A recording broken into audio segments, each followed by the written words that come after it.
right now to review instructions for how to select your language interpretation channel.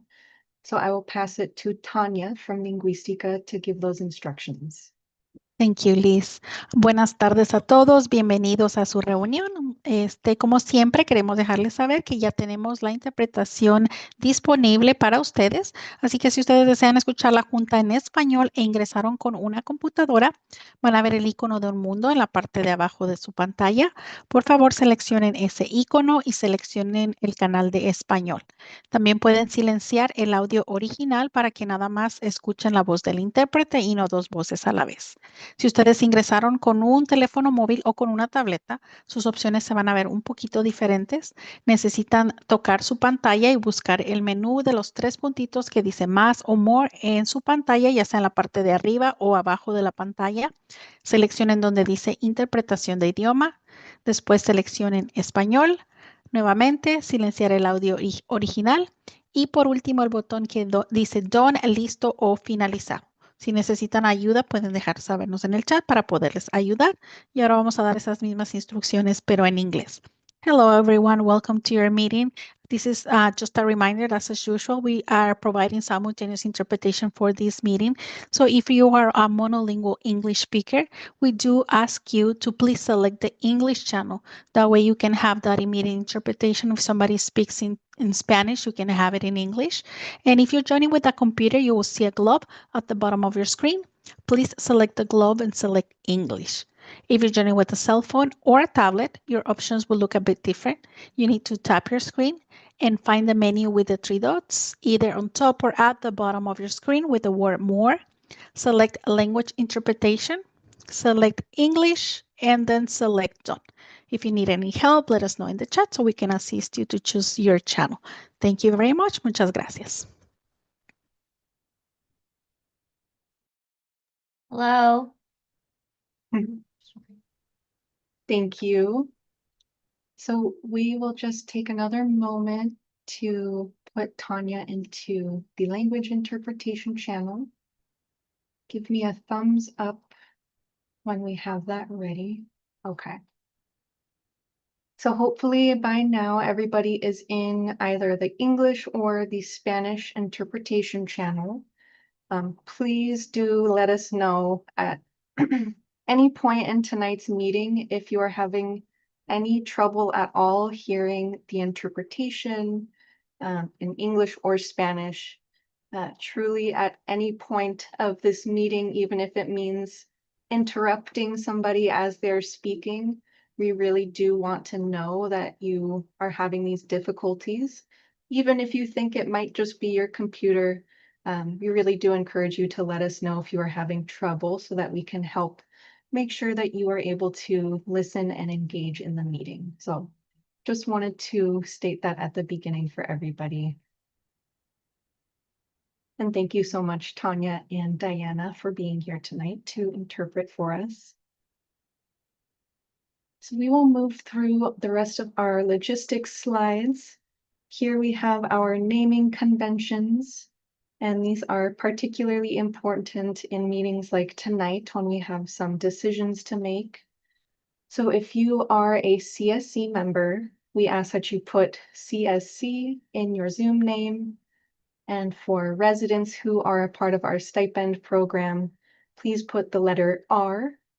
And this is very helpful for us as we do our attendance tracking and our stipend distribution. For all other participants tonight, if you are joining as a representative of an agency, we ask that you also put that agency in your Zoom name. And if you are joining as a member of the public, please put the letter P in your Zoom name. And we have designated times throughout the meeting to invite in our members of the public. Here we have our virtual meeting etiquette. We ask everyone to stay muted unless you are speaking. And if you are calling in on the phone, you can mute and unmute by pressing *6. We also ask for everyone to raise your Zoom hand if you have a question or comment to share. This helps us keep track of who to call on and helps make sure nobody is talking at the same time. And if you are calling in on the phone, you can raise your hand by pressing *9. And we just have a reminder here for residents in our stipend program to stay on for at least 75% of the meeting, which is about 90 minutes.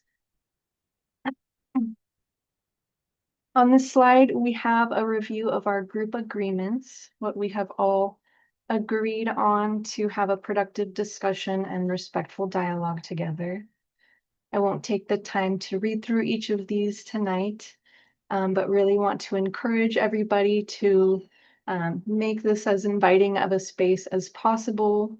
And to do that, if you tend to talk a lot, perhaps let others take up a little bit more space in these meetings. And if you tend to not participate, we really would love to hear from you and hear any questions or comments that you might have.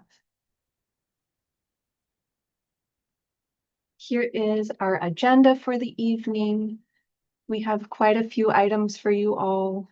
After we do our welcome and introductions, we will have our usual review of the action items tracker. Then we will have an air monitoring, compliance, and enforcement update. From that, we will transition to our Clean Air Rooms program item. And as you can see, this will include some consensus building around a decision. And we will, of course, get to that a little later. And then we will have our standing updates as usual before wrapping up and ending with our final public comment. So I will stop sharing my screen. Okay. And just want to welcome each of you again to this 52nd Community Steering Committee for Arvin and Lamont. At this time, I would love to invite our two co-leads, Bianca and Cesar, to share any opening remarks for the community. And I know Bianca is here. Let's see. And Cesar. Hi, I can jump in. Currently on the road on the way back from Sacramento, but 52, that's a lot. We've seen each other over the span of 52 months, and I'm thinking maybe we've seen each other a little bit more than we've seen some of our family members. So, if we haven't grown closer, working for better air quality in Arvin and Lamont, then I think, this is a good opportunity to take advantage and speak up and share your opinions. And I think we have a great opportunity to try to make sure that we focus some of those direct benefits with the reallocation that you mentioned towards the end of the agenda. So just thank you everyone for being here for 52 months. That's quite a long time. So thank you everyone.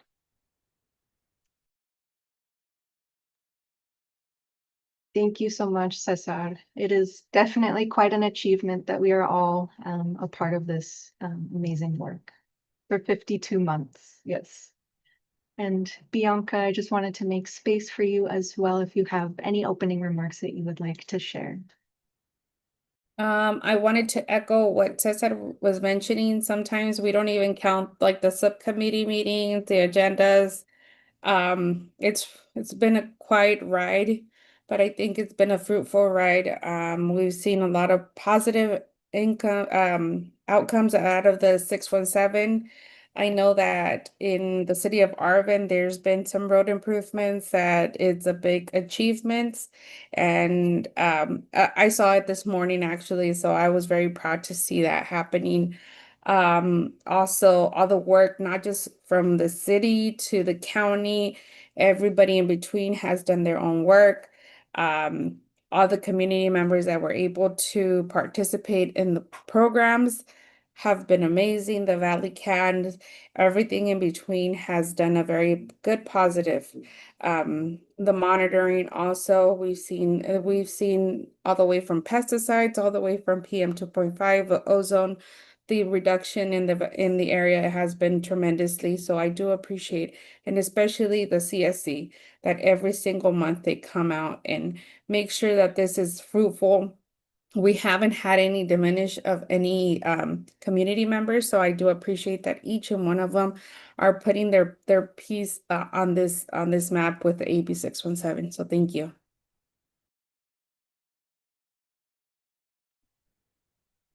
Thank you, Bianca. And go ahead, Stephanie. Thank you, Liz. Hi, everyone. My name's Stephanie, and I am the Director of Community Strategies here at the Director of Community Strategies and Resources here at the Valley Air District. And I had the same reflection as Cesar when I saw the number 52 for the meeting. We've been meeting, the very first kickoff was on March 24th of 2021, which is wild. I just want to thank you all for continuing to be a part of this and really bringing all that all of your commitment and great ideas to this process. Like Bianca mentioned, today's meeting, we have a ton of really great information for you all and some continued opportunities to continue to bring benefits and programs and funding to the community with our Clean Air Rooms program. So I'm definitely excited to get to that piece as well. Thank you all again for being here, and I'll pass back to you, Liz. Thank you, Stephanie. Yeah, so I am happy to keep us moving through our agenda. And next up, we have our review of our action item tracker.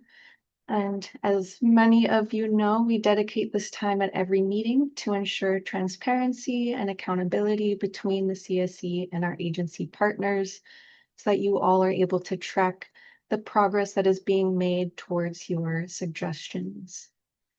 And as Nancy shares her screen and walks through those action items, feel free to raise your hand or put any questions in the chat. And for any questions that we may not have the time to answer tonight, we will add that as an action item and make sure that that gets some follow-up at a future meeting. And so I will pass it to you, Nancy. This is Nancy. Thank you, Liz, for that. And welcome, everybody. We do have a packed agenda today, so I will go ahead and get started with the action items. I did go ahead and link them in the chat just in case you want to follow along or just have it with you. All right.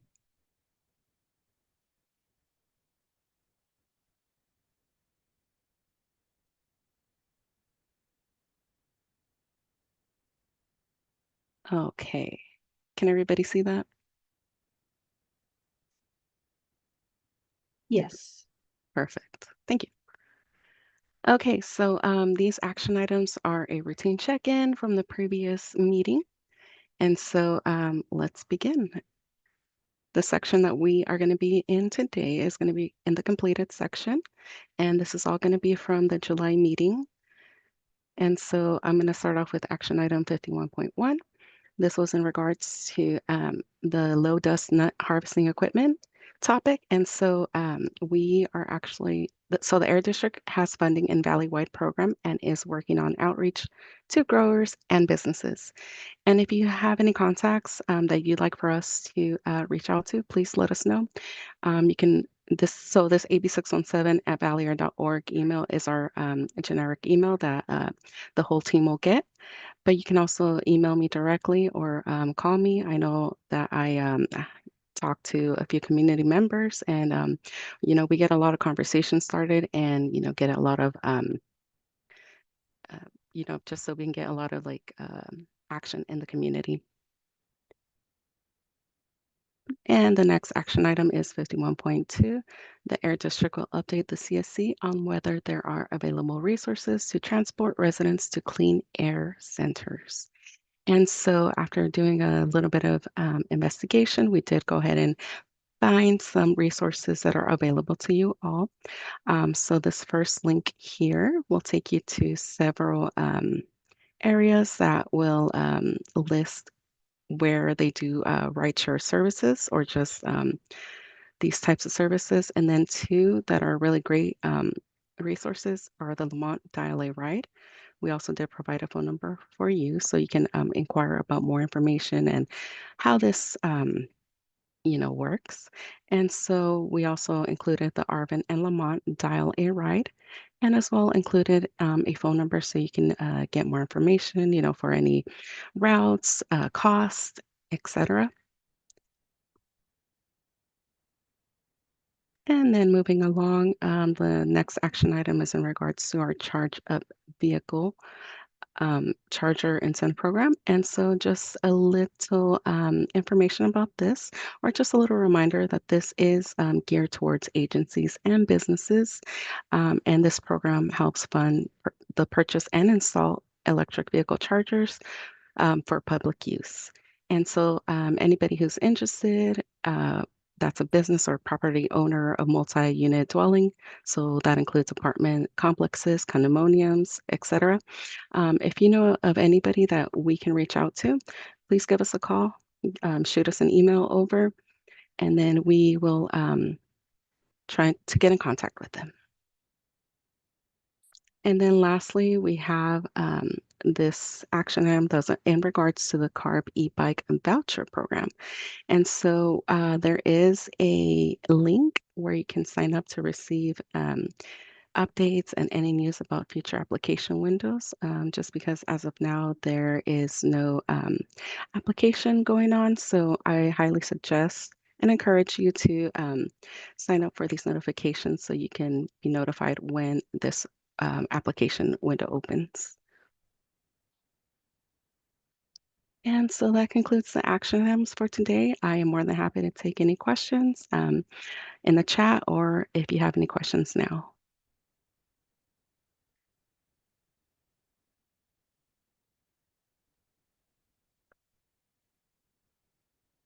Thank you, Nancy. This is Liz.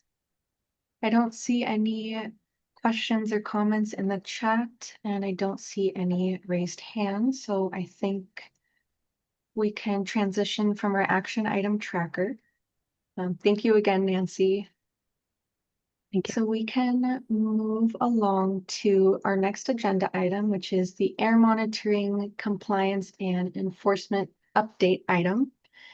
And we have quite a few air district staff who are here to present to you tonight. The purpose of this item, I'm sure you are a little used to the air monitoring update, so just as a reminder, the purpose of this item is for the Air District to share key updates regarding the status of your CAMP, Community Air Monitoring Program, and the results of your recent air monitoring progress, as well as some updates on compliance and enforcement efforts in response to some concerns that we've been hearing from the community. And before this team of Air District staff take it away for the presentation, I'm going to pass it to Stephanie to share a little bit more context with you all. Thank you, Liz. Yeah, like Liz mentioned, this is Stephanie. Like Liz mentioned, we routinely come to you all with air monitoring updates. Today's update does look a little bit different because in our past air monitoring presentations, you all have requested of us that we discuss kind of how air quality might change kind of throughout the year. And as we head into this late summer, kind of fall time, there are things that change with air quality. We, of course, continue to be prepared for wildfires, like we talked about in the last month, different agricultural activities. This is kind of back to school time where we're seeing lots of increases in traffic. We'll get into it in the presentation, but these are all things that we know are happening kind of in the community. And so we did kind of tailor the presentation, and we'll have a bit more information as a part of this update to kind of remind you all also about kind of the compliance and enforcement activities that we regularly do in the community. And just to kind of, I think, address some of those changes in air quality that we might be seeing right now. So just wanted to tee that up, but I'm actually going to go ahead and pass over to Brad Dawson to kick off the presentation.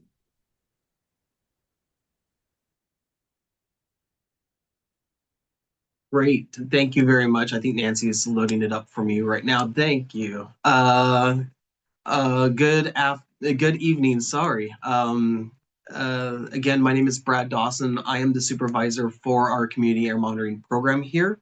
The normal specialist that does these presentations, Alejandro, is out right now, so I'm filling in for him today.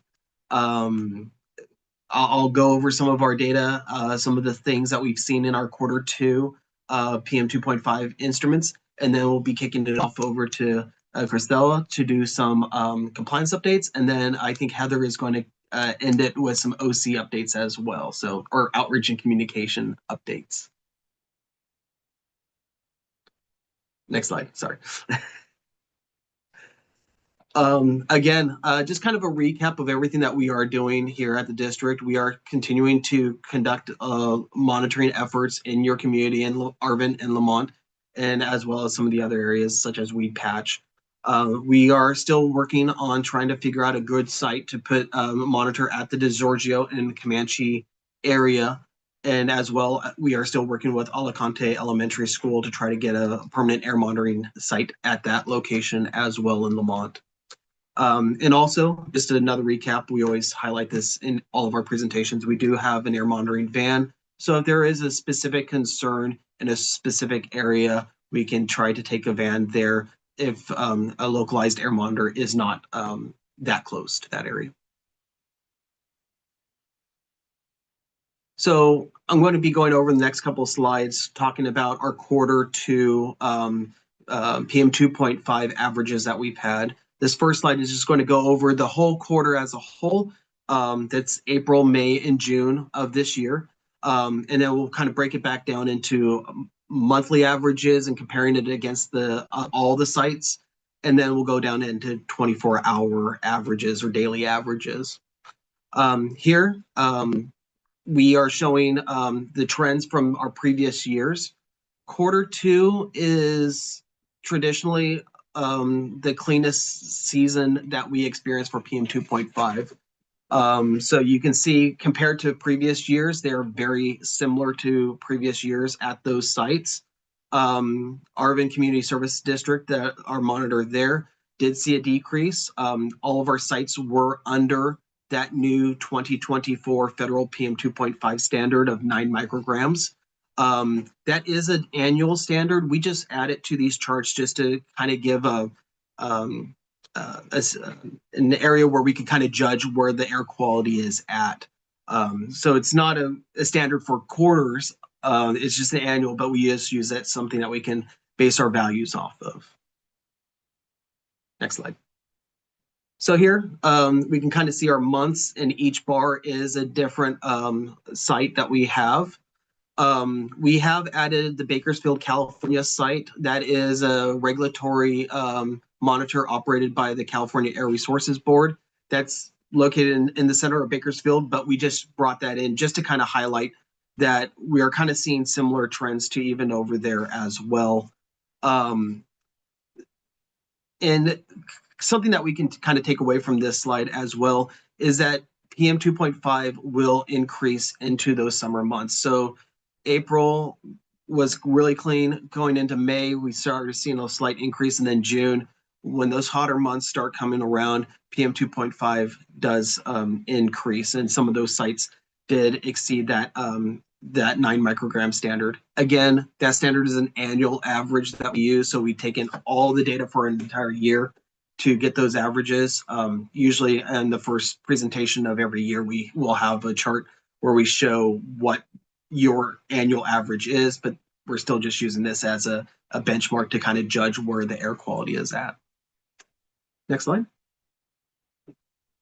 And then here, we have every site's 24-hour averages. So every site, we take all the data that we get once an hour, average it for a 24-hour period, and then we plotted it on this chart. The good thing is that this entire period, we were in the good to moderate range. What you can see here too, in the gray highlighted area in the background, is our previous years, so 2024's highest daily average. So we took the max values for that entire period from the previous year to compare it against this year. What we see from previous year is we did have some individual daily spikes where PM 2.5 were increasing. We did not see any significant spikes as much as we did in the previous year. We actually had a really good season, a lot of moisture in the air, preventing PM 2.5, the cooler weather as well leading into the summer. even though it's really hot right now, led to a cleaner PM 2.5 season for this last quarter.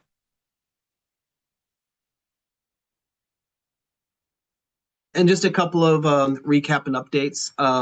As we head into this current late summer, early fall, we can and probably will be seeing spikes in PM, in particulate matter. This can be attributed to a lot of different things, such as construction activities, agricultural activities, more traffic, people coming back to school, changing their routines, and having a lot more condensed traffic, especially around school sites. And as a whole, the district is always taking a proactive approach to all of this. On a daily basis, myself, Alejandro, your specialist for your community, we are looking at the data coming in live from all of our sites, analyzing the air quality in your community. We have been doing enhanced outreach and education to the public and stakeholders and schools. I think Heather is going to speak a little bit more to that in this presentation.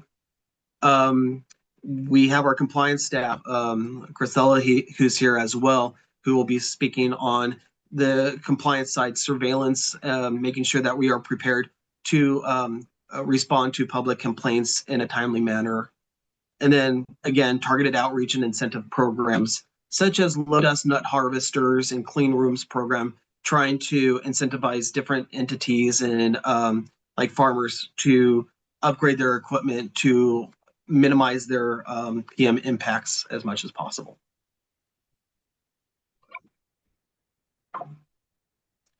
I just got an update that I stole Stephanie's slide. I am so sorry, Stephanie. I was on a roll. You did a great, please. this is Stephanie. You did a great job, Brad. I couldn't have done it better, but yes, as you said, Christella is here, so we'll go ahead and pass it off to her. Just cut me off or add anything else that I may have missed. Hi, everyone. Thank you, Brad. Hi, my name is Cristela Avalos, and I'm an air quality inspector. So today I will talk about, so how does the district enforce air quality rules and regulations in the Arvin and Lamont community? We conduct enhanced enforcements at stationary sources within the community boundaries, such as auto coating operations, refineries, production plants, oil facilities, agriculture operations, amongst others. We respond to the public complaints and investigate air quality issues. As inspectors, we strive to initiate the investigation process within an hour from the time the complaint is received. We implement additional enforcement strategies in your SERP. These measures include an enhanced inspection schedule and biannual for those facilities that receive enforcement action during their annual inspection. And this is to support their efforts toward achieving continued compliance. Additional measures include target enforcement of Regulation 8, which is our dust control rule, and anti-idling enforcement of diesel trucks and buses. Next slide, please. So public complaints on fugitive dust. District rules limit fugitive dust emissions from construction, demolition, earth moving, bulk material storage, open areas, on paved road and vehicle equipment traffic areas, and carry out, track out onto paved public roads. The general requirements and applicability for these sites are included in Regulation 8, District Rules 8011 through 8081. As inspectors, we conduct site inspections for facilities required to submit a dust control plan, or as we refer as DCPs, under Rule 8021.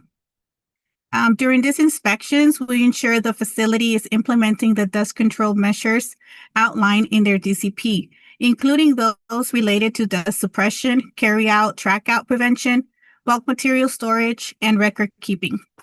Next slide, please. So now let's review dust complaints generated from ag operations. District Rule 4550 limit dust emissions from agriculture operations. Sorry. Rule 4550 applies to ag operations greater than 100 contiguous acres and animal feeding operations. These facilities are required to submit a Conservation Management Practice Plan, or a CMP plan. Some of the measurements the farmers may select from include chemigation, fertigation, which are chemicals that are applied through irrigation system. Combined operations perform several operations during one pass. Combining multiple operations reduces the number of passes and soil disturbance to reduce dust during land preparation cultivation. Practices during harvest include, but are not limited to, hand harvesting. This will reduce the soil disturbances due to machinery passes, and pre-harvest soil preparation. This would include applying a light amount of water or stabilizing material to soil prior to harvest when it's possible. Other practices may include no burning, implementing a system that will not require burning of pesticides and seeds, containers, weeds, and attrition. Practices for unpaved roads and unpaved vehicle equipment areas include, but are not limited to, speed limit signs, adding gravel or paving, restricting access, and applying water. As inspectors, we review CMP plans and conduct field visits every 60 months.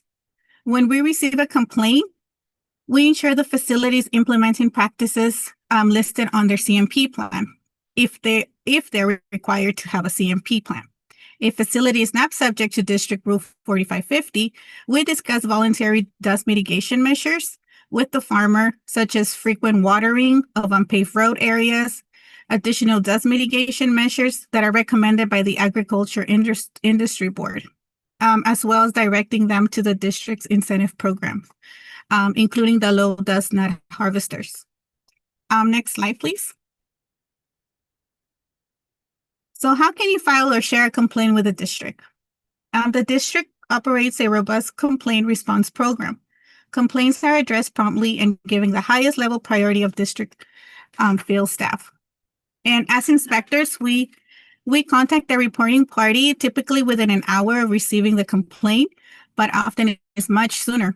So during the initial conversation with the reporting party, we aim to gather as much relevant information as possible, such as the exact location, a description of the air quality concern, and whether the activity is currently occurring, and if access to the site is restricted. We then verify whether the facility has a valid district permit, DCP, or a CMP plan, and we determine any applicable regulations. In most cases, we conduct on-site investigations the same day the complaint is received. Inspectors are on call 24 hours a day, 365 days a year. District provides a bilingual telephone complaint line and utilizes a multilingual interpretation services. You may report complaints to the district either by telephone at 1-800-926-550, or visit the district's website, or you may use the district's mobile app. And that's all from me. Heather? Thank you so much. Hello, everyone. So good to see you. And Brad was right. We definitely lean in on our connections with, would you go to the next slide? On our connections with schools. Ooh, and one more. Heather, this is Stephanie. I'll actually take this one. Thank you. Before Heather talks about outreach, I just wanted to take a moment, like Brad and Christella have both mentioned kind of in their previews to this, there's lots of opportunities that we have to kind of address air quality concerns. And one of a huge, really big strategy that we have is through our incentive programs. This is really an important way that we help to incentivize for folks to really take advantage to switch out old equipment that really reduces emissions throughout the whole valley. And so just as a piece of this, and Heather will talk more about it, is we do conduct really targeted outreach on our incentive programs. Some of these I'll just mention, for example, that I know we've talked about and I've talked about with community members, like kind of right now is like our low dust nut harvester program. I know a few folks mentioned that. There's lots of opportunities through that program and funding available now. We also have different opportunities like our Clean Air Centers program to set up as it sounds like, a clean air center. That'll be places like libraries, community centers that people can go in episodes of poor air quality to get clean air, because they'll actually set up really big industrial size air purifiers to run in those places. A really important program that we have that we'll actually talk about a little bit later in our next presentation is our Clean Air Rooms program, which is our program where we give out free air purifiers to community members to help set up clean air rooms in their homes to help protect themselves from episodes of poor air quality. Something we're thinking about a lot right now is, wildfires, but it could be, if there's dust in the community, it could be, a whole host of things. So I will go ahead and pass to Heather to wrap up our last slide. Thank you so much. And on that point, you mentioned clean air centers. I definitely am still interested in potential locations to deploy maybe a high density purifier like that in your specific communities. We've got one in Bakersfield. You can definitely go to public spaces, but we'd like to also add that, robust purifier in that space so that we can activate it as a clean air center, trying to just continue advancing locations in the Valley. But what we do, and we've been busy this week doing the same, it just connecting with the public, talking to schools, and even specifically, I think Steph mentioned it, we talk to the farmers and the ag operators and pretty much anyone we can in the space around our communities to communicate impacts. And certainly this time of year when we've got dust happening, I was on talking to media a little bit earlier today. There's a 10,000 acre fire up in our part of the Valley that's probably going to smoke's going to find its way into the Valley soon. And the message that we put out on social to schools and even tonight with the media is to be ready. Consider getting those in-room purifiers. We can talk about the do-it-yourself ones or potentially, other program funding. But know the sensitive individuals in your family, children, older adults, just specifically knowing that impacts occur, you have options to both report to us and lean on us for support on how to stay safe and how to avoid particulate matter. We take all of this in recent days to the schools. We've been in Arvin and Lamont lately. We've also actually been in a lot of communities in the Valley. I wish there were many, many more of us so that we could be at every school site in the morning and talking to parents, explaining these important messages. We're also happy that you guys carry the message out for us too. So whenever that's possible, we really appreciate it. And that's it for me, unless there's questions.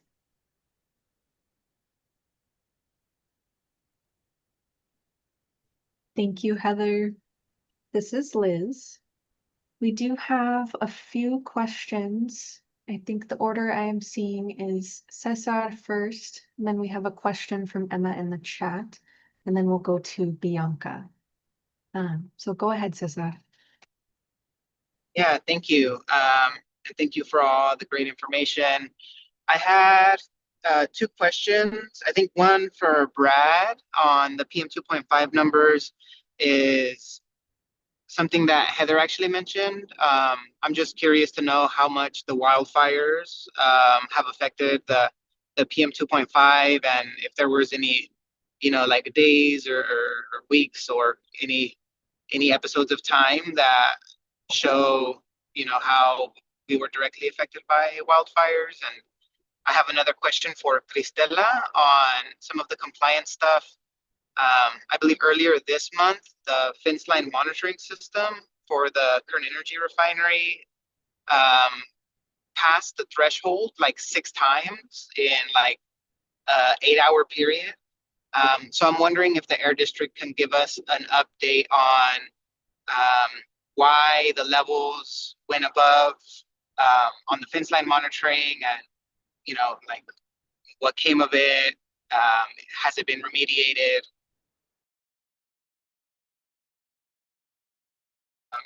In case anyone else would like to sign up for the fence line notifications as well.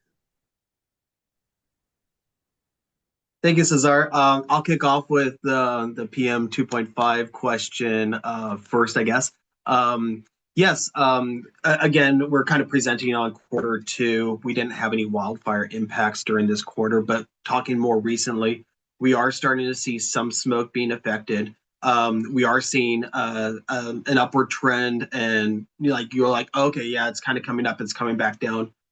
We've been tracking that, and we publish weekly reports of daily PM 2.5 averages to the community's web portal. And you can kind of see that we've had a couple of weeks where PM 2.5 was increasing based off of wildfire smoke. So we are seeing some impacts. I don't believe anything has really got into the unhealthy for sensitive groups range yet on a daily average, but it is something that we are keeping an eye on and are aware of, and will probably be occurring more often as this season is kind of kicking off, and with the monsoon weather that we just saw, there's a lot of lightning strikes that cause wildfires with the dry material up in our mountainous areas.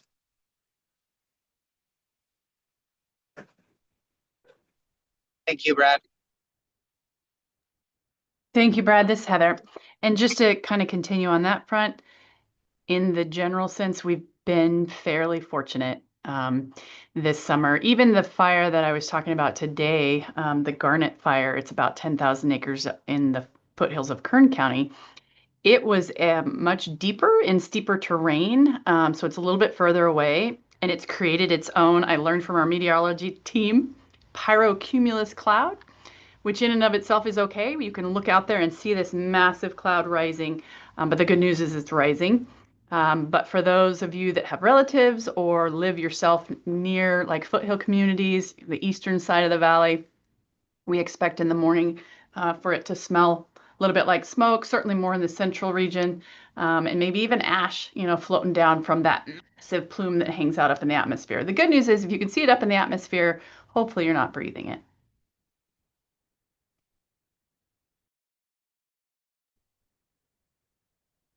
Thank you both. This is Liz, and I believe that second question, Cristal, I don't know if you have an answer to Cesar's question, and let us know if you would like us to repeat that. No, thank you, Liz.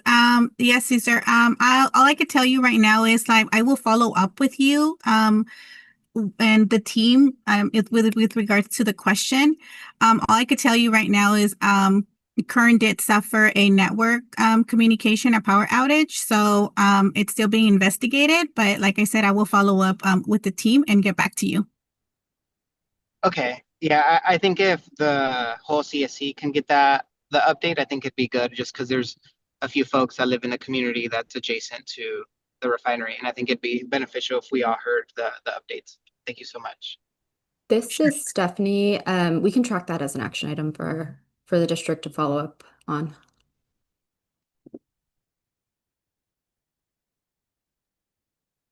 Yes, thank you. This is Liz. So we will add that as an action item to have the Air District follow up with the CSC on the recent spike in air pollution on the Kern Energy Fence Line Monitor.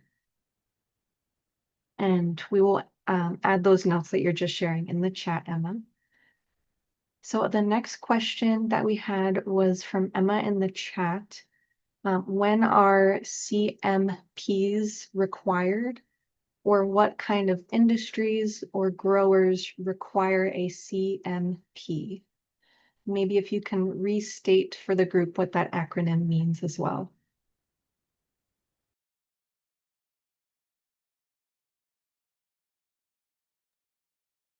This is Stephanie.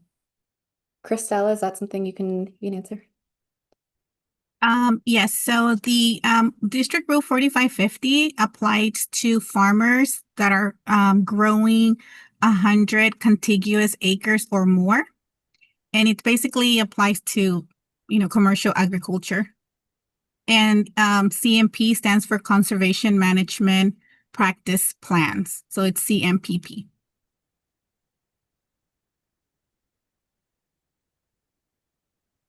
Hi, this is Thank Emma you. again. Sorry, it's a follow-up if I may. Yes, go ahead. Thank you. Sorry, I didn't raise my hand. So is it just only, does it only consider size? It doesn't consider the type of crop or industry? It's according by size? Yeah, it's any farmer that is farming 100 acres or more. It could be rotating crops such as carrots, and one season they plant carrots, the next season they plant potatoes, celery. It applies to permanent crops such as almonds, vineyards, anything that is for commercial grow. That's who is subject to District Rule 4550. And if you have 100 acres or more. Okay, thank you. And then how often are these plans required to be submitted? Do they have to be submitted once when a permit is requested, or is it every season, or is it every time the crop changes? So yes, anytime. So the 100 acres have to be contiguous. So if one farmer has 50 acres, in one corner and 50 acres 2 miles down the line, down the road, it's not applicable. It has to be 100 contiguous acres. And every time you start farming 100 acres or more, that's when you apply for a CMP plan. And every time there's a modification, you decided not longer grow almonds, and you're removing your almond trees, and now you've decided to go with pistachios. So you need to let us know that you're no longer farming almonds, that you're now doing pistachios. So every time there's a modification in your type of crop, let us know. We inspect and review these every 60 months, or every time there is a change when the farmer lets us know that they're doing a change in their crop, or maybe they're increasing their acreage because they bought the neighbor's property, or they're decreasing. They're going from 150 acres to 180 acres. So anytime there's a modification, that's when we review the CMP plans.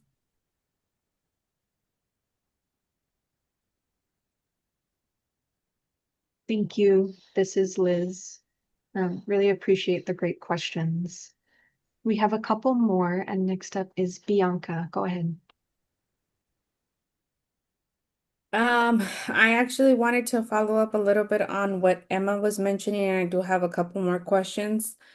Um, in the valley, we've seen that growers tend to rent out their land for companies. Does that also include renters that are also rotating or have any agricultural practices? It's really awful to hear that if a grower has 50 acres on one side and 50 on another, it does not comply. I think it's awful to hear that, because 100 is 100. It doesn't matter where you are, and especially in rural communities, it's letting the grower slide on the reinforcement of by the law. So I think it's ridiculous to hear it that way, that growers are able to buy 50 acres in one side and 58 acres, and no rule is going to be able to be complied because they're out of the limit. Also, I do have a follow-up on the monitor. I'm registered to the Valley Air, and there's spikes I've been seeing regularly that it's been coming up, but I don't see it in the reporting right now. Actually, on the PM 2.5 at 12 midday, it hit the level 5, where there should not be anybody outside, and we did not get a notice actually from the PM 2.5 monitor. So is the air district going to do anything about it? Because these types of things that community members should know are not being reported. I didn't get a notice. I get a notice for the ozone, but not for the PM 2.5. So it's hard to see those type of numbers and not getting any notification, knowing that at that time, usually children are at lunch and recess, and they tend to be outside to have some physical activity outside and not have these type of notification or notices is alarming. So also for the dust for the agriculture, I don't know if the air district, sorry, it's a question, one question after another, but is the air district gonna do any follow-up for the nut harvesting in those sensitive areas or the high polluting areas that um, that do affect the residents? We've had the issue in Shafter where a nut harvester was given out almost 10 miles of, well, it was a 7 mile, so like towards the end of the 7 mile radius. So it was not beneficial for community members for a nut harvester to give an outside of, well, or on the very outer corner of the boundary. So we want to make sure that these nut harvesters go to the growers that really do affect the community and have a huge impact, especially when monitoring comes and goes, as I mentioned. And one of them, we got it today actually. PM 2.5 was on the sensitive 5 area, and we didn't get any notification. Those are my questions. Hey, this is Sarah. I can jump in on the conservation management practice plan questions. Bianca, you said, oh, you asked if they rent, would they still be responsible? And that is true. Yes, if they rent the land, they do still have to get a conservation management practice plan from the district. It's the responsible party. So it could be the renter or the owner, but if they have 100 acres that they're farming, someone does need to submit a conservation management practice plan. So they can't get out of that requirement just because they're renting. In regards to contiguous property, if there's property that's separated by like a roadway, a canal. We even have some farmers separated by the high-speed rail or the freeway. We still consider that contiguous. So even if they are on different parts of the road or catty corner from one another, it would still be contiguous property. And if they're farming 100 acres or more, they need that CMP plan with us, even if they're separated by a very large like roadway. So that's good to note. I think, Steph, did you want to? I can speak on the peaks. I just did a quick dig when Bianca brought that up. Bianca, you were looking at the RAA and RAN network. I am seeing that there was 84 microgram peak on that.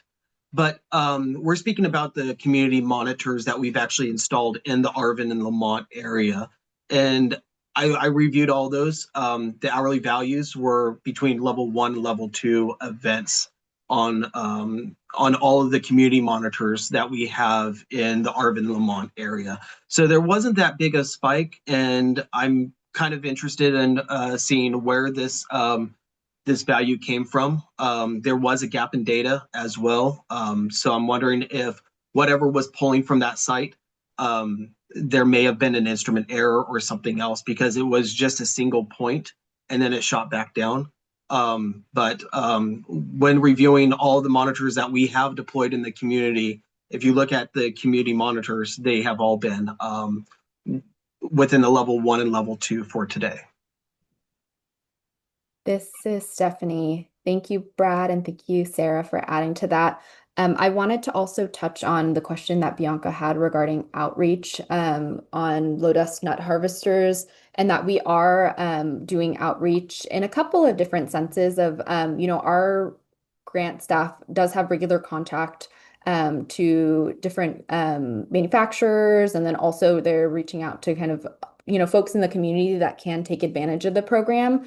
But also that's kind of an avenue also that our compliance staff takes as well as they make contact. For example, if they're doing an inspection or if they're responding to a complaint, when there are opportunities to share information about our grant programs, like the Low Dust Nut Harvester program, they do talk to folks and have conversations about the grant programs for sure. And yeah, something else I just wanted to add is community members. I definitely, Christella mentioned it, but I definitely do want to emphasize to you all that if there is any question, in the community and you're seeing something, we're not expecting you to like do the math and like count, like, is this the 100 acres? That's of course not an expectation that we have of the community. As you all see concerns, we definitely encourage you to like reach out to us because that's something that our staff will go out to verify. Is this an area that should be following a CMP? Are they following the rules that they should be, that's related to their plan? And that's something that we would investigate. And of course, as a part of that, do education as needed about, how they should be following it, the grant programs that we do have available, in case they did want to make the transition to cleaner technology. So again, I just wanted to plug that as you all see, concerns in the community. I know there's a lot of details with kind of the rules that we implement, and there's no expectation from us of you all. We want you to know that they exist. But we're certainly not expecting you all to kind of know what, it is someone following that. That's kind of, our job. You let us know of concerns that you're seeing, and that's certainly something that our staff can go out to verify. I'll tell you across the board, and I sat with clerks all throughout.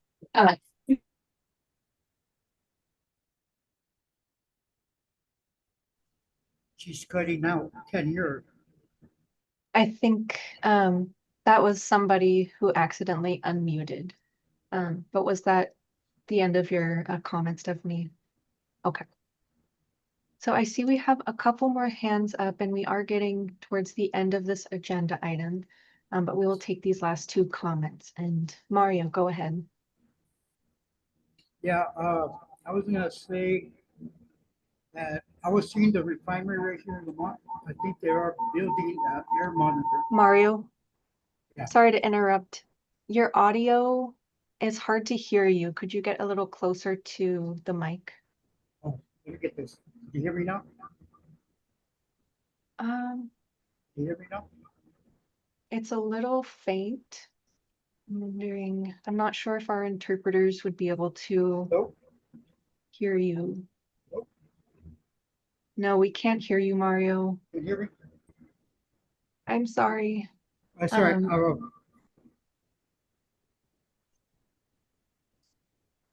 Audio, I think if you lean into your laptop, we can hear you a little bit better. Or potentially unplug the headphones. Yeah. Okay. Oh, try again. Could you hear me now? That is better. There's a little echo. Yeah. Mario, this is Amy. Are you calling in on your laptop and your phone? Yeah. Could you hear me now? Oh. Yeah, can you mute one device? Anyways, I was gonna say that the refinery right here in Lamont, I see they are building a air monitor. Oh, it looks like an air monitor. Two, I was gonna say on the Ultras, on those tractors, there's some on stock already. I already talked to the sellers of the tractors, and the only thing you have to do now is just talk to the owners of these orchards close by these apartments over there in Arvin by the high school. Just talk to the owner because they are available. There's money in the account.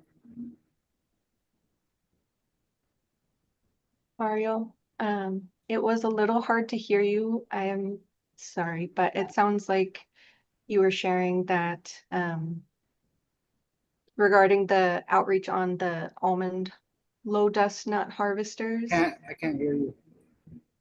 I think maybe we're having some technical issues. Yeah, I think I heard. I have headphones in. I can hear Mario pretty well. Okay. He was mentioning about interest for the low dust nut harvesters in the agricultural fields that surround Arvin High School.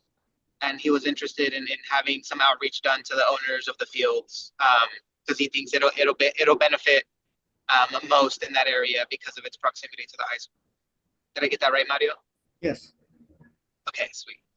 Yeah, and a part of that right here in the Georgia's where the apartments are at. I feel that we have to find out who's are the owner. I'm trying to investigate right now, but I can't find them. There's also some apartments off of DeGiorgio that are adjacent to a field that get quite a bit of dust as well. Thank you. Yeah, thank you, Mario, for sharing that information. And also thank you, Cesar, for helping with the technical issues. So it sounds like we'll have some follow-up on some outreach for the low dust nut harvesters in particular for this area that you're mentioning, Mario.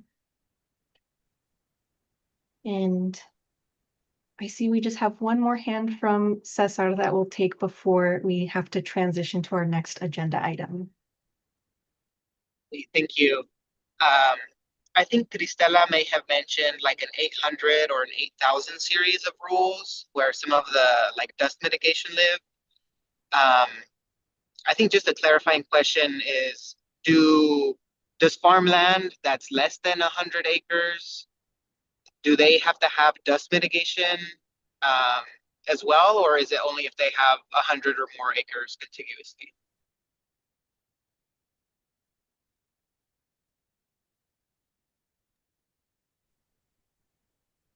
This is Stephanie. I do believe Christella hopped off and had to run, but Christella was mentioning also there were a couple of separate rules that she was mentioning. One of them was related to our Regulation 8 or Reg 8 that's related to dust control. I will have to check in with our team about kind of the requirements there. I'm just looking around at my team if anyone has that answer off the top of their head. If not, we can follow up about our Reg 8 and kind of requirements for that. I'm sorry, what was the question again? I'm sorry. I may be able to put my old inspector hat back on. Yeah, it would, if any of the rules in the 8 series have dust mitigation for farmland that's less than 100 contiguous acres. Sorry. Yes. The rules are quite complicated. Usually the 800 is regarding construction activities, earth moving activities, and land disturbance issues.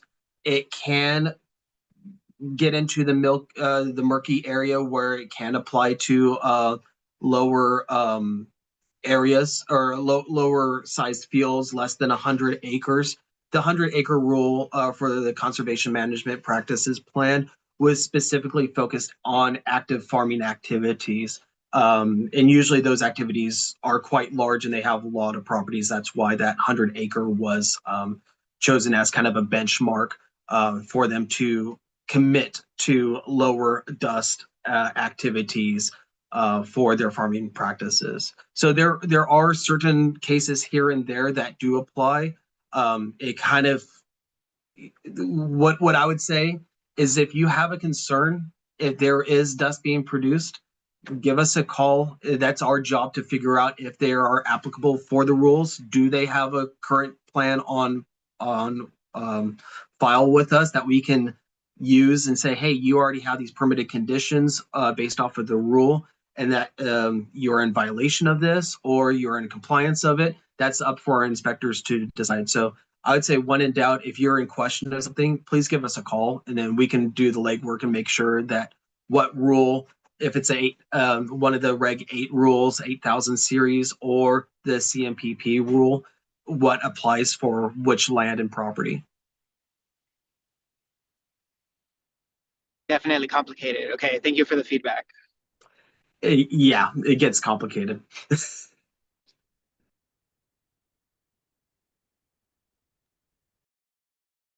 This is Liz.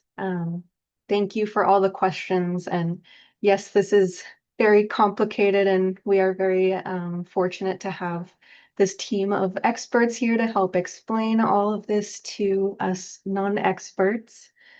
So really appreciate all of you for coming and presenting tonight from the Air District. I don't see any more questions, so I think we can transition to our next agenda item, which is building consensus around the Clean Air Rooms program. Stephanie, in a moment, is going to provide some additional context for you all, and we'll have Sarah present a little bit. Just wanted to briefly set the stage for how this process is going to look. Most of you, I think, as a part of the CSC, have participated in consensus building before. So the way this works is we will hear from the Air District about their proposal to shift some funds. You will have time to ask all the questions you have and get answers before we start to ask for consensus. And to do that, we will ask if there are any objections to this proposed shift in funding. If there is a CSC member who objects, meaning they do not agree with this potential shift in funds, then we would officially move to a vote. And so the voting process, each one of you would get to say yes or no, and the majority would be the deciding factor for the decision, whether that is yes or no. We will only move to a vote if we are not able to achieve consensus tonight. And again, we have plenty of time to hear any questions that you all have. So don't be afraid to raise your hand or put your question in the chat. And so with that, I'm going to pass it to Stephanie to get us started. Thank you, Liz. This is Stephanie.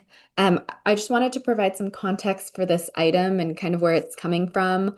And overall, it's generally been our commitment to you as a district that we'll continue to work with you on the implementation of the SERP and to assess programs in the SERP and to seek opportunities when we kind of see the need across different programs. Like we kind of saw in the last presentation, the Clean Air Rooms program is such an important part of our strategy when we talk about protecting, you as a resident being able to protect yourself from, poor air quality episodes like wildfires. And so we definitely see this as a great opportunity to bring benefits to this group, the CSC, but also to, residents throughout the Arvin Lamont community. And so Sarah is going to give a presentation about what the program is and some opportunities within the SERP to potentially bring this program to the Arvin Lamont community.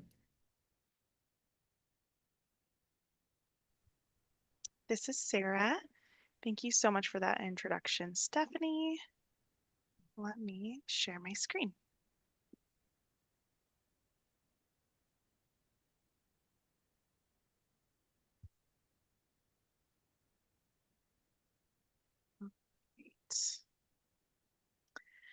I'm excited to go over the Clean Air Rooms program slides today.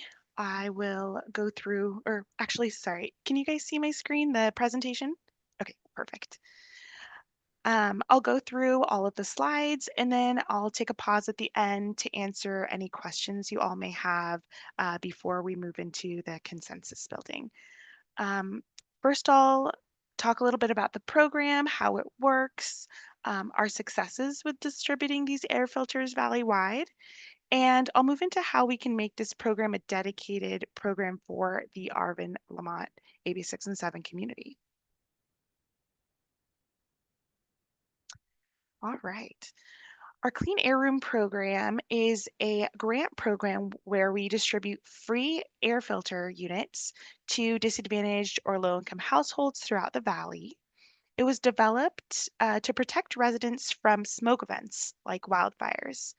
These air purifiers help create an indoor clean air environment, with the filters reducing indoor air particulates by more than 90%. The air filters that we distribute have HEPA filters, so they specialize in trapping airborne particulates.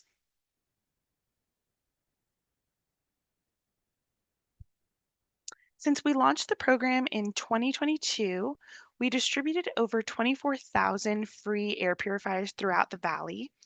We have a pot of funding for residents that reside in any of the 8 counties of the Central Valley. And that program we call our Valley-wide program. And we also have AB 617 programs for the communities of South Central Fresno, Shafter, and Stockton. Those 3 AB 6 and 7 communities have dedicated funding specifically to distribute those purifiers in their AB 6 and 7 communities. So it's kind of like we have the Valley-wide program, and then we have programs in each of the AB 6 and 7 communities of Fresno, Shafter, and Stockton. One of the reasons that we've had success, I think, distributing these thousands of units is that we've tried our hardest to make the program as streamlined as possible. The application portal is really easy to navigate. It's online and just takes a couple minutes to complete. In addition, if any residents have any questions or need help applying for the program, we help them apply in person, like at outreach events. And we have a lot of residents even come into a district office, and we even help residents over the phone. And after they get an application in, we ship the devices straight to their homes. If that isn't a option for them, then we can help them by shipping it to a district office that is close to them so they can pick it up when they have some free time. We can even mail it to their workplace so that they can take it home and use it. Currently, the Valley-wide program is actually out of funding, and we only have funding for the 3 AB 617 communities that have decided to dedicate funding for air purifiers in their SERP. So that means that currently, if you don't live in those AB 6 and 7 communities of Shafter, Stockton, or South Central Fresno, at this time, you cannot receive an air purifier from the district.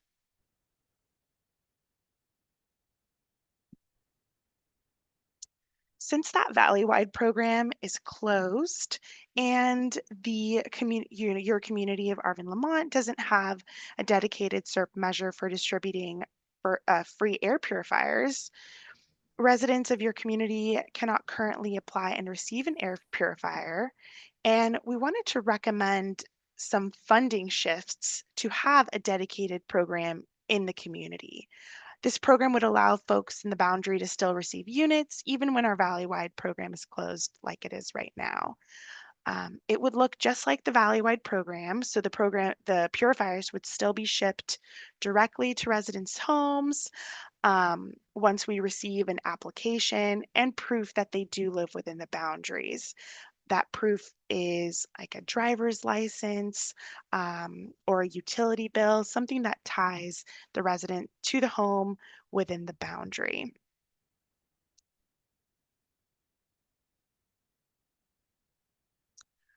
Currently, as we discussed before, we're experiencing some challenges with the heavy-duty truck replacement SERP measure, specifically with the technology that is available for electric heavy-duty trucks at this time. We're seeing that, a lot of folks are letting us know that the technology is just not there. We're still continuing to do outreach to businesses in the community, and we will continue to do that. But right now, we wanted to work with you all to reallocate some funds to measures that are in demand, like this Clean Air Room program.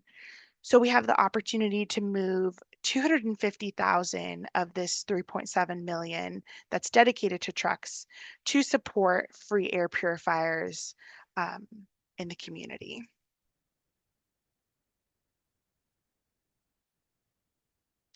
Here are some nice pictures of some outreach. If we do allocate funds for this specific program, we can do dedicated outreach in your community. And we would love to hear where you all would like to see us do that outreach in a outreach subcommittee meeting. Some places that we can do outreach would be like schools. I know folks already had some back to school nights, but school events and even community events like the Harvest Festival that's coming up. We're even planning to do an in-person town hall event for the Arvin and Lamont communities on September 25th. So we were thinking of doing a big push to sign up folks that attend that event so that everyone, gets a free air purifier. And we can discuss this more if we decide to allocate funds in a subcommittee meeting, like I said, just to get more ideas from you all on where you would like to see us in your community.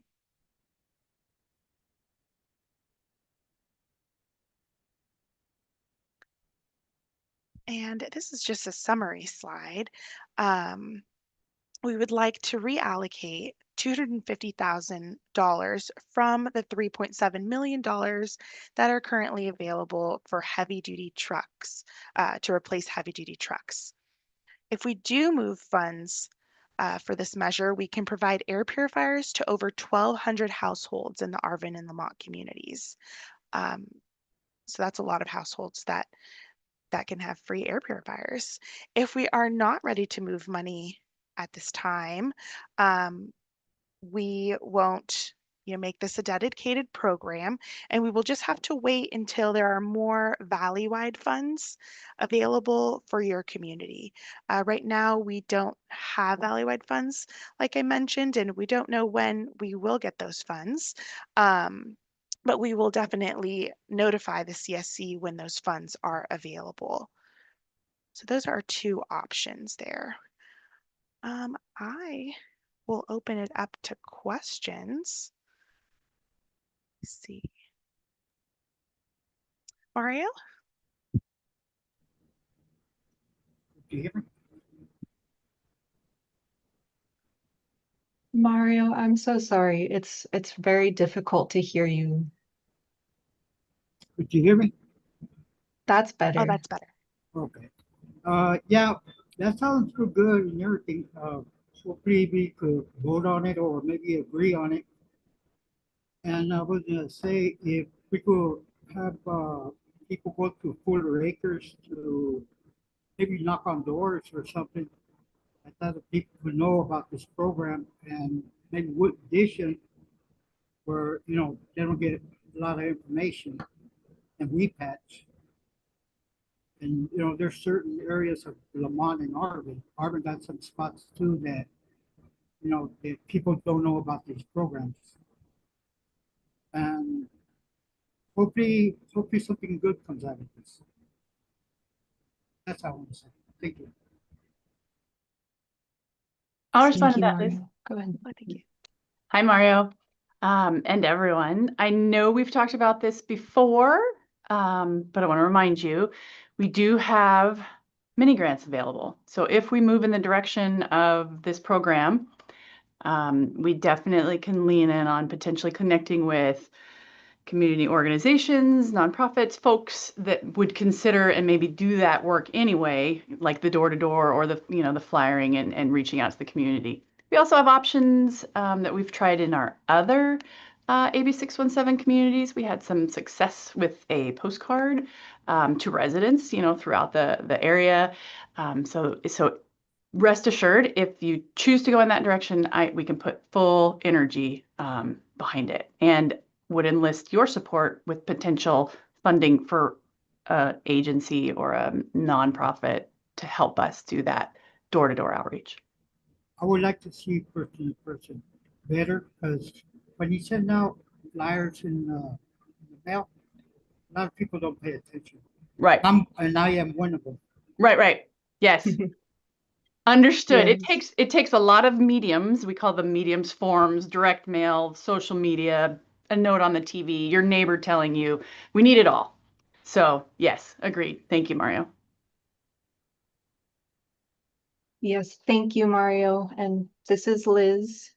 So it sounds like, well, I'm hearing some support from you already in moving these funds, and additionally some recommendations for the outreach that you would like to see if we were to move those funds. And if the CSC does agree tonight to shift these funds to the Clean Air Room program, it sounds like those conversations will happen in more depth in an outreach subcommittee. Thank you. And I see another hand up from Gustavo. Go ahead.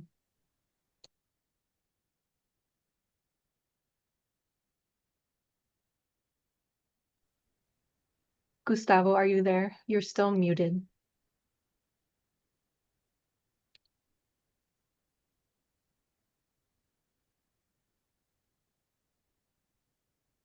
Gustavo, there you Hello, are. hello. Can you hear me? Yes. Yeah. Oh, okay. Sorry. Yeah. I just yeah. I'm also in support of that. One question that I have. So you are proposing to relocate 250,000, right? Yes. Salvo, this is Sarah. Yes, that is correct. Yeah. And my follow-up question is, will that be enough to potentially provide one filter device per home, including all the boundaries of the project, Lamont, Arvin? This is Stephanie. I'll start and Sarah, feel free to add. We do think that amount is a good starting point and makes sense for the size of the Arvin Lamont community. As just as a note, and you all are aware of this because I think some of you even have the purifiers in your house. We've done outreach on clean air rooms through a couple of different valley-wide programs that we've opened, especially given the fact that Arvin Lamont didn't have a specific dedicated program. So we have already a good handful, like a few hundred of folks in the community that have already applied through the program. And we think this amount is a good place to kind of start. If it's the case that we get to that, that a certain time, in 6 months, a year, that it feels like there's more opportunity, we will certainly work with you all on that. But I think given the size of the community and the fact that there are already people that have applied for the program and received them, that wouldn't be qualified to apply for the 617 version if it did open, then I think this is a good amount. Yeah. Okay, yeah, thank you. Yeah, I support the idea of relocating the funding. I think what we hear from residents is that sometimes projects don't directly and immediately benefit residents, and I think this one will directly benefit our community, the residents, especially that we are dealing with all the wildfires and all of that. I think this will be a good benefit for our communities to breathe a little bit cleaner at their, cleaner air at their home. Thanks, Gustavo. And actually, can I add something to that point that maybe gives you all maybe some context about the way that we're grateful about it, because having this purifier program really allows us to have really great conversations with so many people. In all reality, being able to offer a free air purifier to someone is such a great way to get in the door and talk to people about air quality. Having this program has been such a good way for us to connect with people and offer them, like, hey, do you want to sign up for a purifier? And folks are excited because it's free, and then it gets us in the door to be able to talk about, like, hey, do you know how to access air quality information? Hey, do you know how to switch out your older lawnmower or switch out an older car? It really gets us through the door to be able to talk to folks about air quality in general. So it's a really great tool for us to have good conversations with residents about air quality too. So I just wanted to add that piece.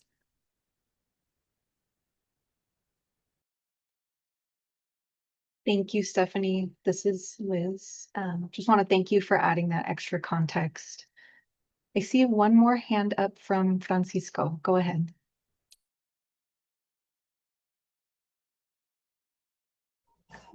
Sí, buenas noches. Yo pienso que ese está muy bien, ese programa, pues si el dinero no se está gastando y está allí, es mejor que alguien lo aproveche y creo que están haciendo una cosa que le va a dar servicio y productividad a los residentes, pues me gusta mucho la idea. Gracias por proponerlo y yo digo que sí está muy bien. Gracias. Sí, porque mucha gente tiene asma. Thank you both. Gracias. Thank you, Francisco and Cecilia. It sounds like I'm hearing more support for this measure, and folks are appreciating that money that isn't currently being spent in the community could be spent in a more useful way and improve the air quality for people inside their homes. I don't see any hands raised right now, and I don't see anything in the chat. I just want to take another moment to see if there are any other questions. I know there's been quite a few members who voiced support. I'm just going to pause for one more moment before I officially ask if there are any objections to this measure. If you have any hesitations, any questions, do feel free to raise your hand, unmute, or let us know. Since I am not seeing anything, I will officially move to ask the committee. I see a notification. I will officially move to ask the committee if anybody objects to reallocating funds, $250,000 specifically from the heavy duty trucks measure to the new Clean Air Rooms program. So if you do object and you do not want these funds to be moved, please raise your hand, unmute yourself, or put a comment in the chat. And I will just pause for another moment as I give folks an opportunity to voice an objection. But since I am not seeing anything, it looks like we have reached consensus. So just want to congratulate all of you and thank everybody for participating in this collaborative process to improve air quality for your community. It's really exciting to see this new measure, and I'm excited for you all to get these air purifiers. Yes, as Heather said, time to get to work. At this time, I think we can transition to our standing updates. And Amy will take it away. Thanks, Liz. This is Amy. Good evening, everyone. Congratulations on shifting these funds. I'm excited to see the evolution of all of this work, and also excited to get to hear more directly from you as we plan for future in-person meetings. So with that said, we're going to dedicate this next agenda item to our standing updates. As you know, we reserve time for updates from individuals and organizations working in the community. That also includes the Air District. So today we have several updates. So I'm going to first kick it off to Stephanie from the Air District to provide some updates on the urban greening and vegetative barriers, and potentially some exciting news regarding the next in-person meeting. Thank you, Amy. This is Stephanie. I have a few updates for you all. The first is I did want to give an update on our urban greening and vegetative barriers measure. I just want to continue to thank folks for their patience because these are two measures that tend to take a little bit more time to plan and work with partners. We are working to schedule a meeting with the applicant for the vegetative barrier request for proposal. They were called Hyphy.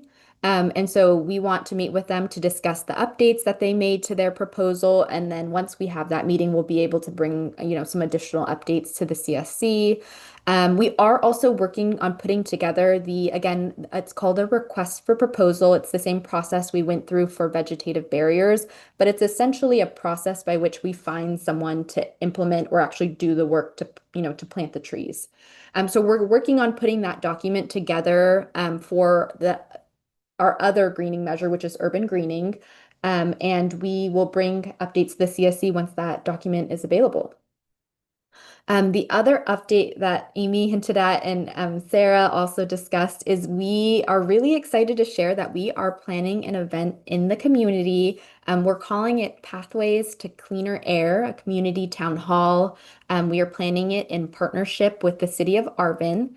And the purpose of it is to get the word out to community members about our local clean air resources and all of the funding opportunities that we have through the AB 617 program.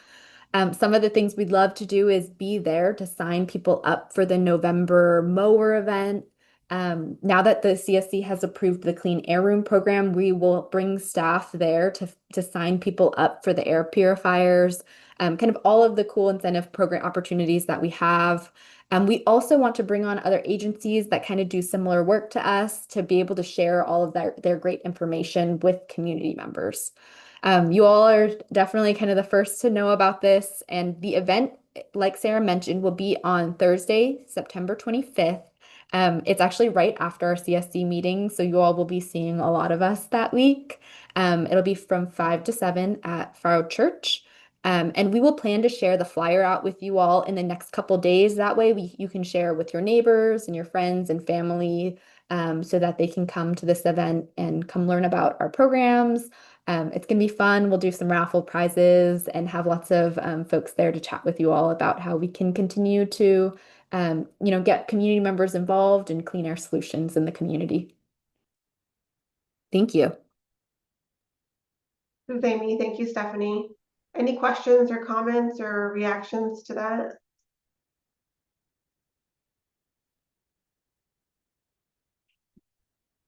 All right, well, it sounds like we will see all of you in person September 25th, the day after the Zoom meeting on Wednesday. All right, at this time, I'd love to invite Michelle from the California Air Resources Board, CARB, to provide us with some updates. Hi, everybody. This is Michelle Byers. I don't really have anything. Can you hear me? Michelle? Yeah. You have an echo. I think you might have a phone and a computer, 2 devices on at the same time. No. Oh. I don't know why. Okay, I have nothing. Okay. Hopefully that came through. I'll get off. Thank you all.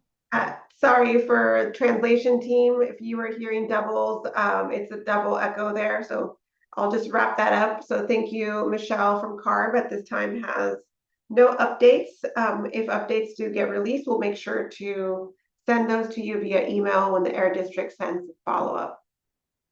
At this time, I'd like to invite DPR, or Department of Pesticide Regulation. I did see the team here. I don't know if you all have any updates, Yvonne, tonight. Hello, everybody. Yes, I have updates. To speak in Spanish, do I need to go to the Spanish channel, or I can just speak Spanish here? If you want to speak in Spanish, you need to go into the Spanish channel. If you want them to hear you in Spanish, yeah. Ok, ya estoy ahorita en el canal de español. Perfecto. Tenemos solamente una actualización bastante pequeña, que es la siguiente. El Departamento de Reglamentación de Pesticidas, el DPR, y OIJA se encuentran en la etapa final de la elaboración de la norma regulatoria para añadir protecciones a las personas que trabajan en el campo o cerca a los campos donde se aplica el 1.3D, también conocido como telone. Eso es todo por hoy. Gracias.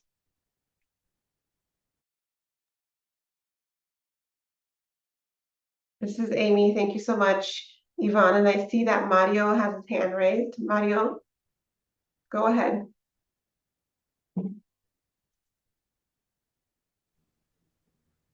Yeah, I got a question. On the pesticides that is already in the fields, in the canals and all that, they don't need to put signage. Who deals with the signage to put it on the canals that got pesticides? This is Amy, Mario. I'm gonna try to repeat your question. The pesticides, they put them in the canals, and there's no signage in the canals telling the people there's pesticides in the water. Yeah, so you're asking that do there need to be signs in the canal to notify the public that there's pesticides in the water? Yes. Okay, thank you. Because they've been swimming in the canals and fishing in the canals. So there's potential for humans or to go into that canal or potentially fish from there that are exposed to pesticides or toxins. Thank you, Mario. I can barely hear you, so let me see if Yvonne can answer that question. I can take the question. So, good afternoon, everyone. My name is Mario Candelas. Mario, if I understood your question correctly, you are asking if there would be a signage on the canals that you think there's a pesticide in it? Can you share with us? There is pesticides in there. Can you share with us the location of the canal and then basically, I'm a little confused about what you are asking in terms of signage. Yeah, and Mario, because we're having a hard time hearing you, can we turn this into an action item and have somebody from the air district call you to get the location and get the signage so that we can give DPR the exact location of the problem? Okay, sounds good. Yeah, Yeah, only I want to make thank sure you. that we get the right location and that gets figured out. So let's make that an action item. So we'll get the correct location per Mario and the problem and submit that to DPR. And hopefully DPR can provide an update at the September meeting. Thank you. Thank you, and thanks everyone. Great. Any other agencies tonight that might have an update that we didn't learn about in advance of tonight's meeting that you'd like to share? Hi, everybody. This is Julio, a planner with the county. Hope you guys are well. Hi. Just wanted to say that, work is continuing on the projects that we got going on and stuff. So just wanted to let you know. I always find it interesting to sit in on these meetings and just to see what the community's doing right now. So that's pretty much it. Thank you very much. Thank you so much for joining and sharing that. Christine? Hi, everybody. This is Christine Vitarelli, the grants manager for the city of Arvin. Good to see you all on here today. I just would like to inform the CSC that the A Street project, the first road project, has been bid out. It's on Planet Bids right now, and we anticipate hopefully a lot of bids coming in for that project shortly. And then we also anticipate the other two road projects to be bid out towards the end of September. So I just wanted to let you know the city's making progress, and we're super excited about it. Thank you.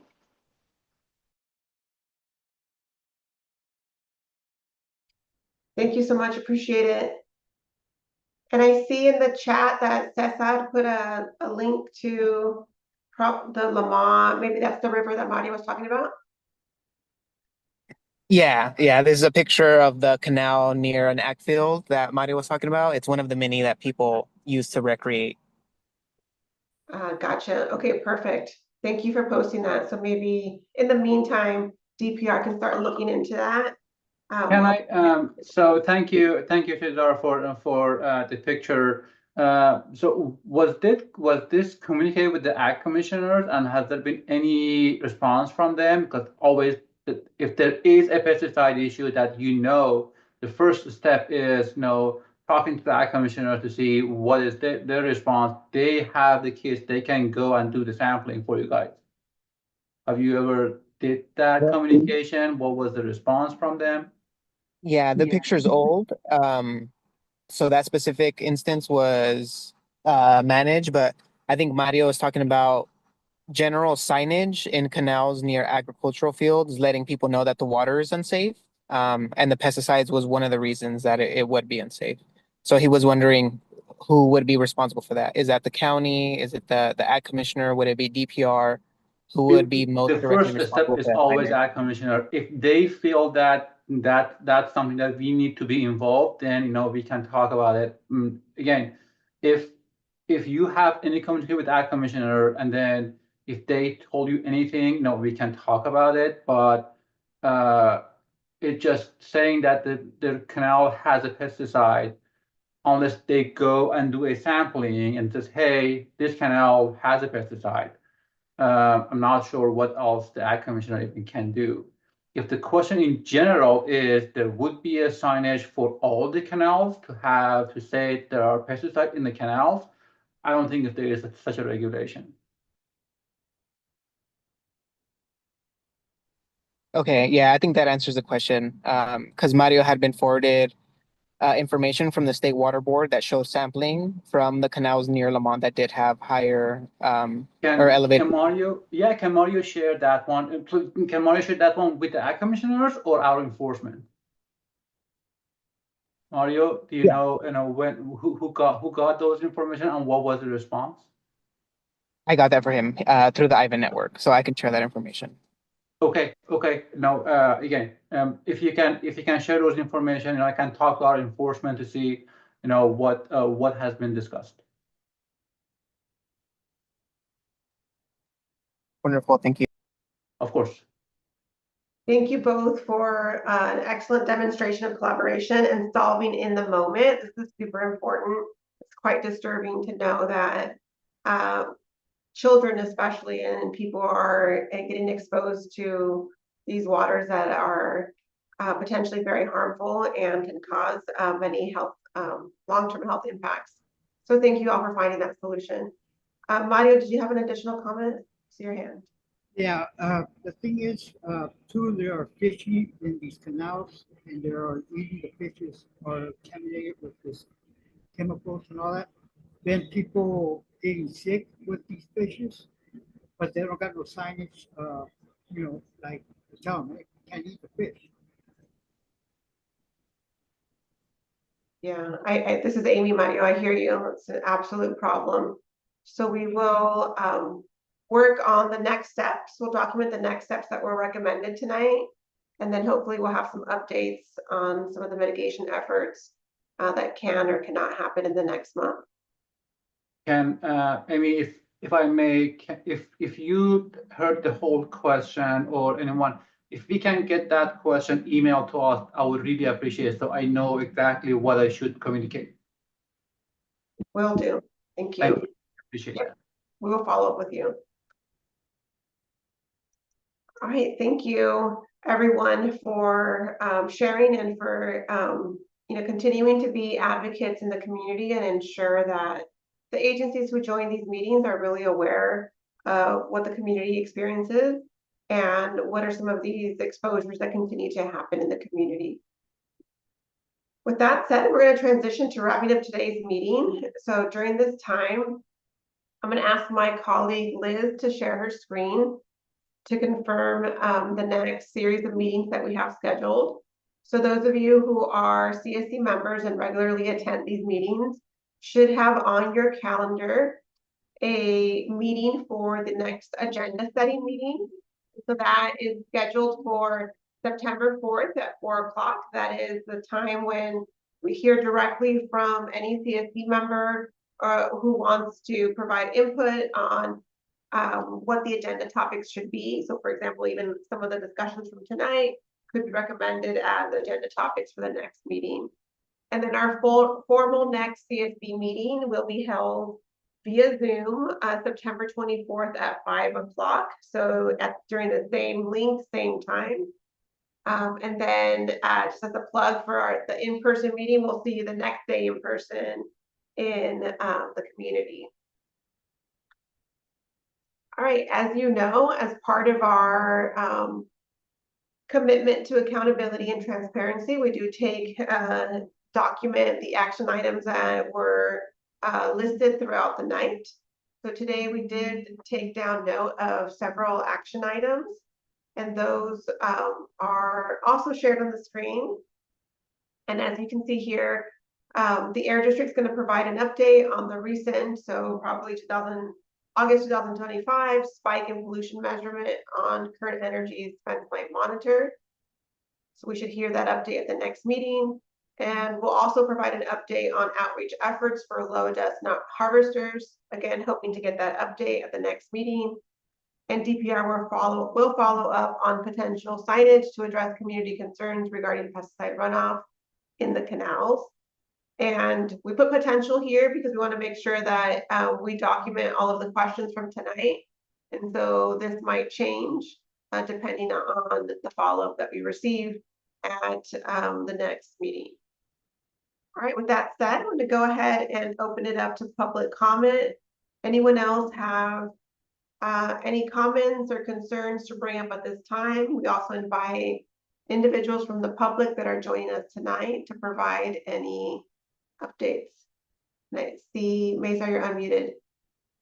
About the action item, can we change the potential signage language to just make it clear to the question about the signage? Because again, I don't know what is out there. So at least I know there was a question about the signage, so I can look into it and come back with responses.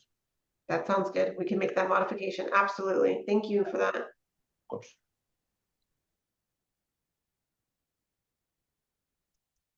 Okay, anyone else have any questions or comments at this time?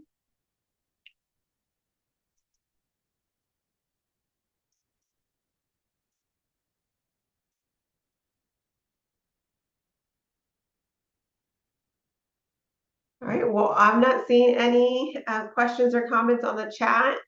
I want to congratulate you again for making the decision to allocate funds to the Clean Airs program. I'm really looking forward to our agenda setting meeting and our next meeting. There was a lot of critical items that you all wanted to hear about at the next meeting. And super excited to see you all in person at the town hall meeting in September. Thanks, everyone. Have a good evening. Goodbye, Thank you. Bye now. Also enjoying all the updates on Zoom with these emojis that are flying everywhere tonight. Thank you. Thank you, everyone. Have a good night. Buenas noches.